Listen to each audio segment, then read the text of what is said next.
Buenos días, buenas tardes y buenas noches. Yo soy Valeria y en este video vamos a hablar de la Ley de Memoria Democrática. ¿Y qué es? Es el acceso a la adquisición de la nacionalidad española por opción, conforme a la Ley de Memoria Democrática. La Ley 20/2022 establece en su disposición octava la posibilidad de adquirir la nacionalidad para los nacidos fuera de España, de padre o madre, abuelo o abuela que originariamente hubieran sido españoles. ¿Y qué significa que originariamente hubieran sido españoles? Para la ley española, el hijo de un español es español, sin importar en el territorio donde hubiese nacido. Esto significa que aquel hijo de español tiene la opción de optar por la recuperación de su nacionalidad, de la nacionalidad de su padre, a través de una inscripción de nacimiento en el registro civil español, en el consulado español. Luego dice, a los nacidos fuera de España, de padre o madre, abuelo o abuela, que originariamente hubieran sido españoles y que, como consecuencia de haber sufrido exilio por razones políticas o ideológicas o de creencias o de orientación e identidad sexual, hubieran perdido o renunciado a la nacionalidad española. También hubo muchos casos de españoles que para poder adquirir trabajos en sus países de residencia le pedían que se naturalicen. Y al naturalizarse tenían que renunciar a la nacionalidad española. Muchos españoles luego, a través de los años, volvieron a recuperar la nacionalidad y otros en cambio no. Luego habla de las mujeres españolas que a causa de casarse con un extranjero, sea mexicano, boliviano, venezolano, argentino, cualquiera sea su nacionalidad, seguían la condición de su marido, entonces no podían transmitirle la nacionalidad española a sus hijos. Y esto fue antes de la Constitución de 1978, así que también entraría ese grupo.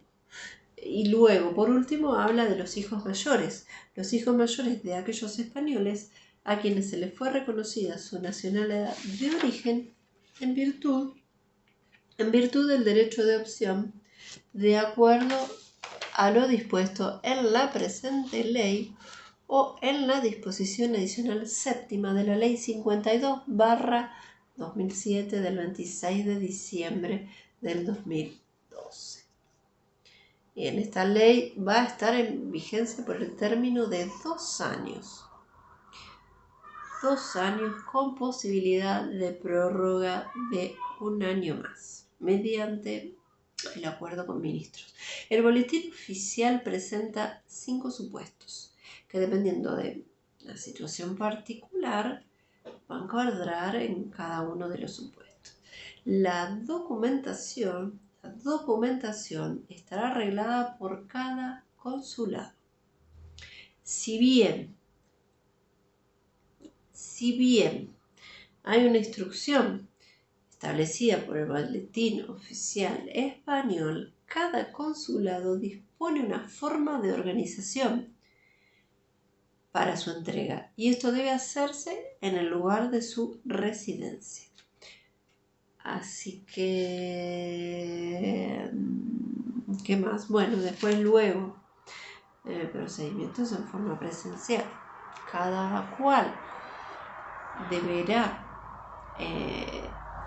entrar a la página del consulado y deberá averiguar cuál es la documentación que se le pide y cuál es la normativa o sea, la organización para presentar eso. Si bien hay un modelo en el boletín oficial que usted, entrando a la página del consulado, va a encontrar el boletín oficial, lo va a poder leer.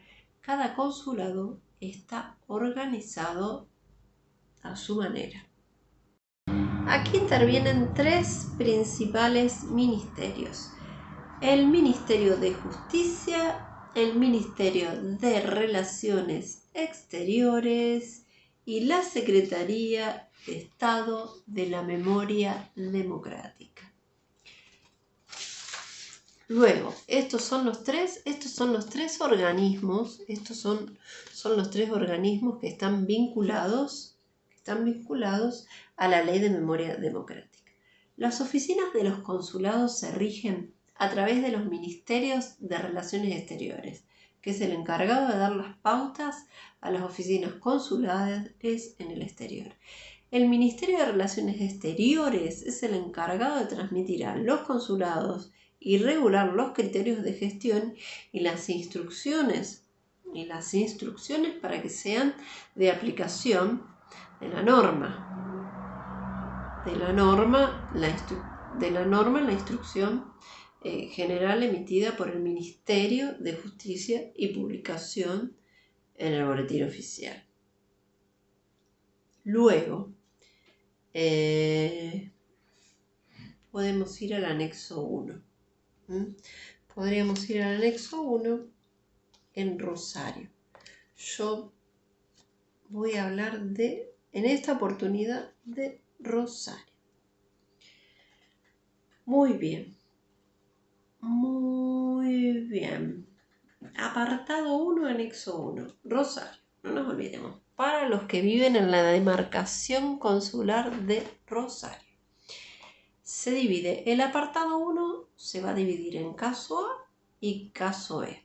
El caso A son las personas cuyo padre o madre, abuelo o abuela hubiesen sido originariamente españoles. Podrán optar por la nacionalidad española de origen. Y caso B son los nacidos fuera de España, de padre o madre, abuelo o abuela, que originariamente hubieran sido españoles y que, como consecuencia de haber sufrido exilio por razones políticas, ideológicas o de creencia o de origen e identidad sexual, hubieran perdido o renunciado a la nacionalidad española. Esto es el caso A y el caso B. Estos dos van a entrar dentro del anexo 1.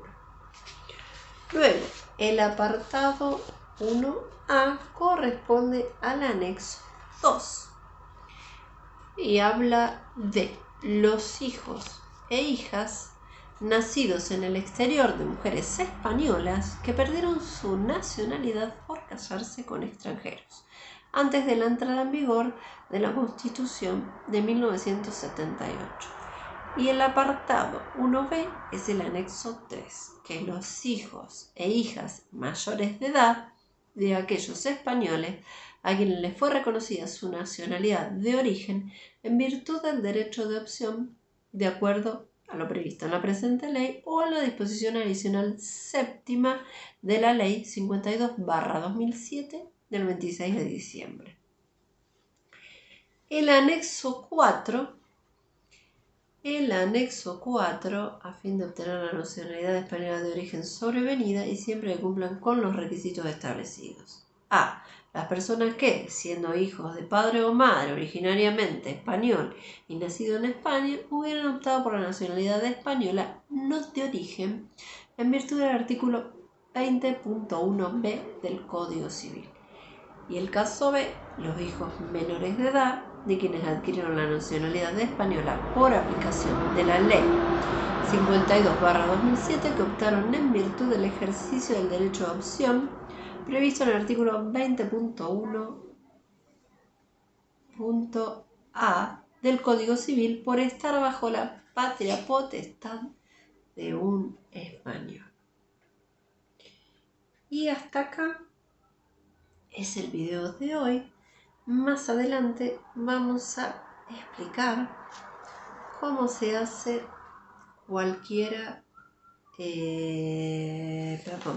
cómo se hace cada anexo, cómo se rellena cada anexo. El anexo 1 en el caso A, el anexo, por eso yo dije que son 5 supuestos. El anexo 1 en el caso A, el anexo 1 en el caso B, el anexo 2, el anexo 3 y el anexo 4. Son los 5 supuestos que presentan acá en el Consulado de Rosario. En el Consulado de Rosario está bien aclarado. No sé cómo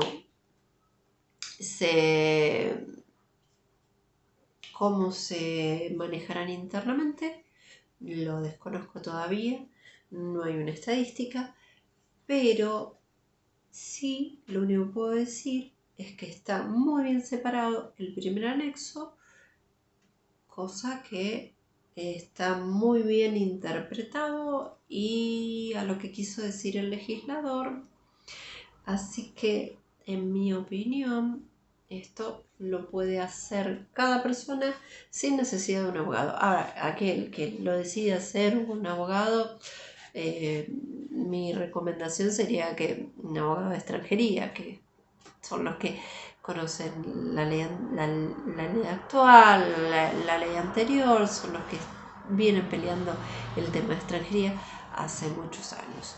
Ahora, por supuesto que son los más caros, así que y no depende de ellos tampoco la documentación de su abuelo. Si el certificado de nacimiento de su abuelo español no aparece, por más que tenga el abogado más caro de extranjería, no va a poder obtener la ciudadanía española. Así que por donde empezamos es por buscar el certificado del abuelo español, como sea, llamando a los registros civiles, llamando a las iglesias. Es un poco difícil por el cambio de horario y porque las iglesias por ahí, algunas no tienen correo, algunas no te atienden el teléfono. Es un poco difícil, pero no imposible. Por eso hay que empezar ahora. Este trámite se debe presentar antes de los 2 años, tiene que estar adentro, no sé cuánto demorarán en resolverlo o en contestar, pero sí que lo que corresponde, o sea, lo que conviene es tener toda la documentación antes de presentarlo, porque para subsanar solamente te van a dar 10 días. Para pedirte otra documentación extra, desconozco los tiempos, te pueden llegar a pedir razonablemente un tiempo, pero hay que empezar ya buscando los papeles del abuelo español, ya. Y bueno, sin más, seguimos en otro video. Los que no lo sepan, armen el árbol genealógico y empezar a buscar en la familia, el primo, el tío, alguien quizás tiene algún papel. Alguien quizás tiene algún papel con el tomo y folio o la ciudad donde nació o el registro civil a donde fue anotado. Así que hay que empezar buscando por todos lados, por la familia, a la vez por el registro. Bueno, hay que empezar a indagar en eso primero y después, por supuesto, los papeles para abajo. Pero el primer documento y el más importante es el del abuelo español. Sin el documento del abuelo español, la ciudadanía no va a poder ser. Otro tema para hablar es que cómo entrarían los bisnietos y los tataranietos. Bueno, podrían llegar a entrar siempre y cuando el nieto de esa rama aplique a esta ley. Por alguno de sus anexos consiga todos los papeles. Por supuesto, el más importante es el del... No que los otros no sean importantes, pero el primero que tiene que conseguir es el del abuelo español. Entonces, la nieta o nieta de esa rama presenta por cualquiera de sus anexos y el bisnieto o bisnieta lo presenta como hijo mayor, anexado a la resolución de la ciudadanía del nieto.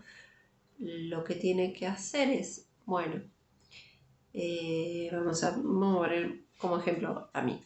Yo soy bisnieta de españoles. Tengo varios. Tengo varios españoles, pero bueno, el que tengo más posibilidades de conseguir los papeles es de la parte materna. Bueno, la parte materna, incluso mis abuelos, los dos se casaron allá, tuvieron un hijo y bueno, luego vinieron acá. Y bueno, entonces mi madre debería aplicar a esta ley.